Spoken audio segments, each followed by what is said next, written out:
Hello, I'm Patty Simpson with Simpson Math. We're going to factor by grouping. So we've already looked at factoring by the greatest common factor. And anytime we're factoring, our first job is going to be to look for the greatest common factor. So let's try first just to factor this by the greatest common factor. So I'm looking for a number that goes into all of my terms. I notice that 3 goes into this one and that one and this one, but 3 doesn't go into this one. So 3 is not a factor of them all. I see that B goes into this one and that one, but B is not in these two, so B is not a factor. A is a factor of those two, but not of these two. So I don't see a number that goes into all 4 of the terms. So I can't factor this by my greatest common factor. So after we look to see if there's a greatest common factor, our next job is going to be to look to see how many terms there are when we are factoring. And if there are 4 terms, like there are here, 1, 2, 3, 4, then we're going to look to see if we can factor it by grouping. And by that, I mean that we're going to group the first 2 and group the second 2. I'm going to ignore these back 2 for a minute and just look at these first 2. So ignore those 2 and look at these 2. And is there a number that goes into those 2 terms? Well, I see a 6 can go into both of those. So I'm going to factor that by their greatest common factor. I'm going to factor both of them. I'm going to factor out a 6 out of both of those terms. And if I factor out a 6, it leaves me with 3a, because 18 divided by 6 is 3, and it leaves me with that a, plus 6 divided by 6 is 1, and it leaves me a b. Now, I'm going to ignore those 2, and I'm just going to look at these 2 terms. I'm going to pretend that I just have this part. And I'm going to find the greatest common factor of those 2. And I remember that when I have a leading negative, like I do here, I'm going to factor out that leading negative. So the negative has to come out. Then I'm going to look to see if there's a factor in both of them. Well, 3 is not in both of them. That one doesn't have an A, but they do both have a Z. So their greatest common factor is a Z. I'm going to factor out a Z out of both of those. And it leaves me with, well, if I divide this by a negative Z, it leaves me with a positive 3A. And if I divide this one by a negative Z, it leaves me with a positive B. Now I can multiply these back out to make sure that it's equal to the step before, the product before. 6 times 3A is 16A. 6 times B is B. Negative Z times 3A is a negative 3AZ. Negative Z times B is a negative BZ. Now, I'm going to look to see if there's a greatest common factor.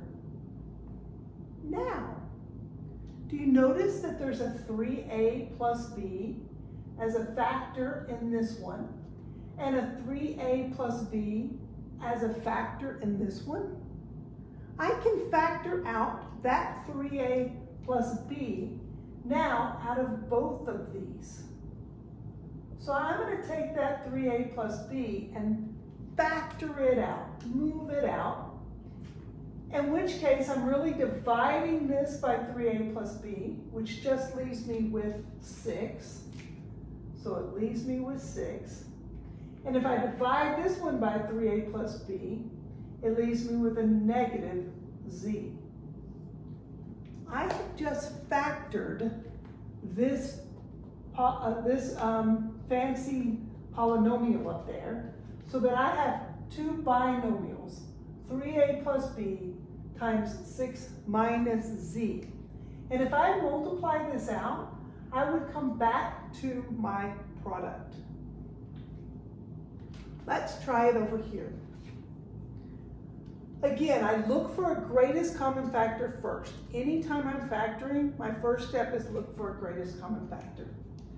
I see a 7 that goes into 14, but this one doesn't have a factor of 7. I see 2 goes into 14, but that one doesn't have a factor of 2. I notice that there's an A in those, but not in those. A B in those, but not in those. So there's not a greatest common factor that goes into all of them. So then I ask myself, how many terms are there? There's 1, 2, 3, 4 terms. So anytime there's 4 terms, I'm going to factor them or try to factor them by grouping.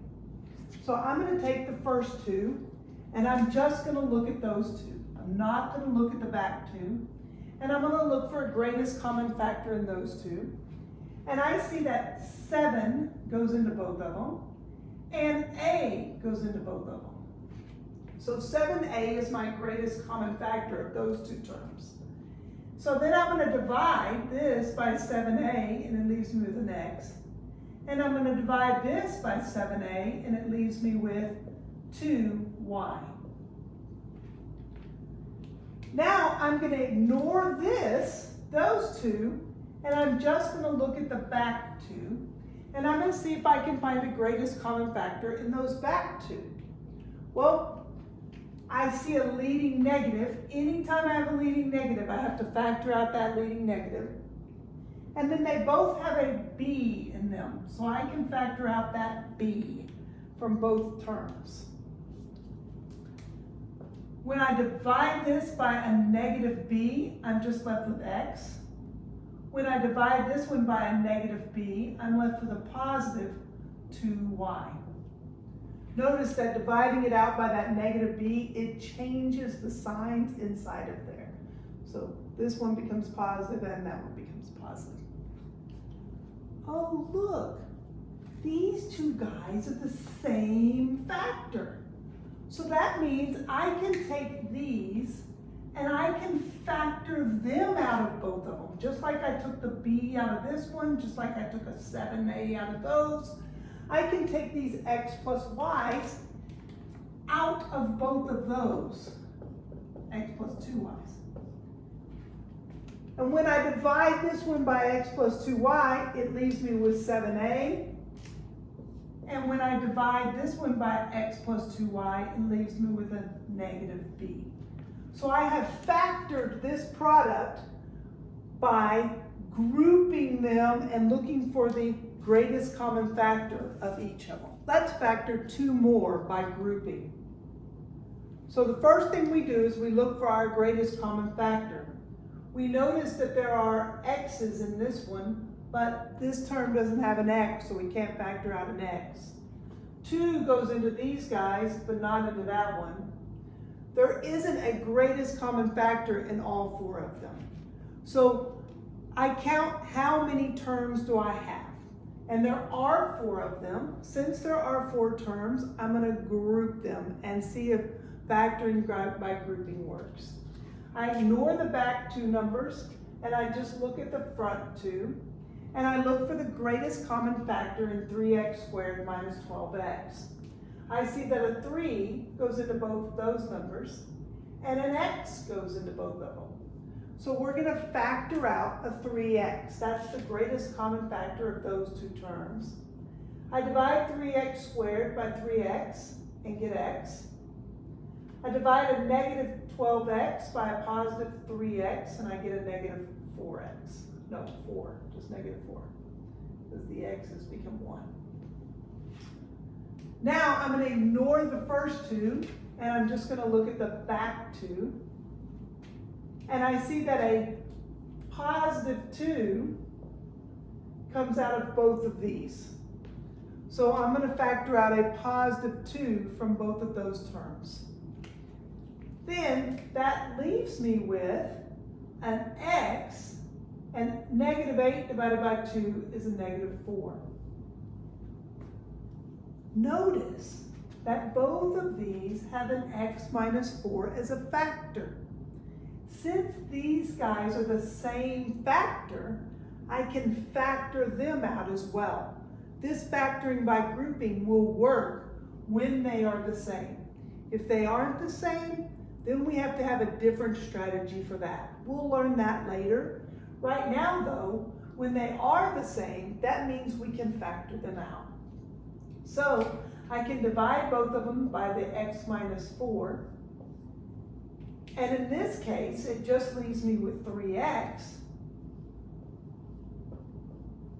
And here, it leaves me with a positive 2. I have factored this product into two binomials. If I were to multiply that out, where I distribute the x and distribute the negative 4, I would end back up at this product. One last one. Again, I look first for a greatest common factor, but I don't see one that goes into all of those terms. After I look for a greatest common factor, then I count to see how many terms there are. Here there are 1, 2, 3, 4. If there are 4, I look to see if I can factor by grouping. So I'm going to group the first two, and I'm going to group the last two. I look at those first two to see if they have anything in common. And they do both have a 2, and they both have an x. And that leaves me, when I divide that, 2x cubed by 2x, I'm left with x squared. And 2xy divided by 2x is a minus y. Now I'm going to look at the back two, and I notice I have a leading negative. Anytime I have a leading negative, I need to factor out that leading negative. So I'm going to go ahead and write down that leading negative. And then I'm going to look to see what number do both of these have in common. Well, this one only has x, and that one only has y. So the only number that they both have in common is 1. I'm going to go ahead and write down that 1 that they both have in common. It's the only thing. They're relatively prime, so only 1 goes into both of them. I'm going to go ahead and write down that 1. Now, I'm going to divide each one of them by a negative 1. X squared divided by a negative 1 leaves me x squared. Well, a negative x squared divided by a negative 1 is a positive x squared. And a positive y divided by a negative 1 is a negative y. Hey, these factors are the same.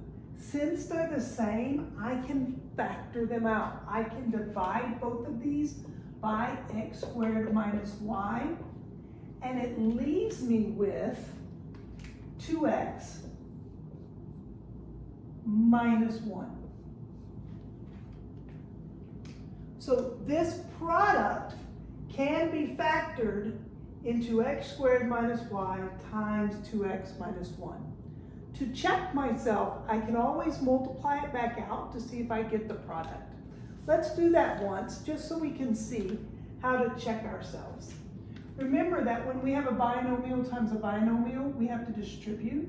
So this x squared times 2x, I'm going to multiply that x squared times 2x, and I get 2x cubed. And then I'm going to multiply this x squared times that 1, and I get negative x squared. Now I've distributed the y squared to both, the x squared to both of them. Now I need to distribute the negative y.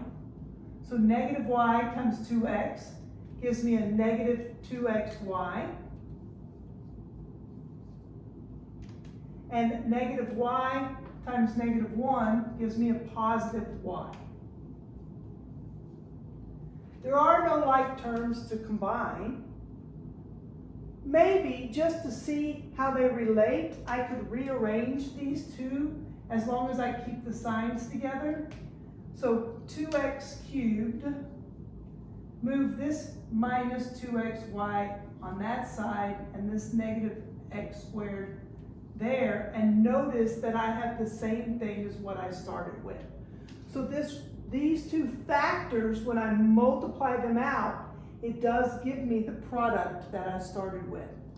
So when we have something that we're trying to factor, our first job every time is going to be to look for a common factor in all of our terms. Then, after we've factored out any greatest common factor, we're going to count how many terms we have. If we have 4 terms, we're going to group them and look for a greatest common factor in each of those groupings and see then if we have a common factor so we can factor that down further. So now we've learned to factor by grouping. Math Made Simple at Simpson Math. Thanks for watching.